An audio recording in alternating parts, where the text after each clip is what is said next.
په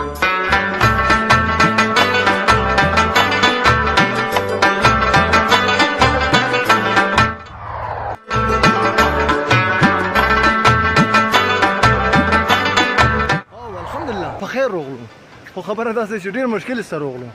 هغه ځکه چې په لار کې دومره زیاتې اوبه دومره واپس نه غټ سټور دی جنرال سټور دی بیا هم دومره لار ورته خرابه مونږ د حکومت نه دا غوښتنه کوو چې دلته د الیکشن سیستم برابر شي چې دغه دلته خلک خاصنۍ ثبت شي ډېر په مشکل سره او ټول چا چپلې بوټې په لاس کې لکې راغله ډېر مشکل سره چې دغه کې به خپل شیب نه هم پوښتنه وکړو شیبه شیبه څومره په مشکل سره راغلو ډېر په مشکل سره راغلو دلته چپلو کوګل دی او اوبه زیاته دی او تیږې دي کاڼې دي صحیح کیدای شي خپې خراب شي یا بل څه شی وشي دلته کې ډاکټر مکټر هم نشته چې لږ د سړي په خپې کې داسې څه تیره کاڼې ماڼې چې ورته ولګي ډېر زیات خپېدلی شي ویلې چې وینه به زیاته ته نه ځي بالکل ډاکټر مکټر یې نشته خو بس بیا به په تکلیف وړل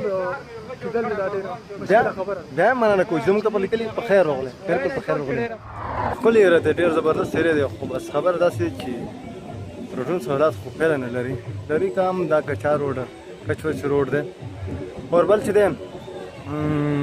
چې کومې موږ چې مخکې ځای کې په خیر راغلی لکه مول دلته مو په ویډیو کې لیدلې وه دا به څه مین روډ ورغلی وي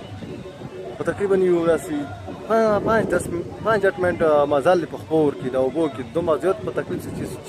چا چپلې او بوټ څه شي بیا څه ورته وباسي بیا هم چې وي بس بیا هم تکلیف دی والي چا کې کېدای څه تورې کاڼې ماڼې څه شي وي تکلیف سړي ته نقصان رسوي بس هغه وجې نه چپل بوټ هم نشي بسای بس الله دې وکړي چې دا موږ دا کار نور هم په مخ ترقي وکړي نور موږ څه نه شو ویل دې سره خپل ولرونکو ته اجازه درلوده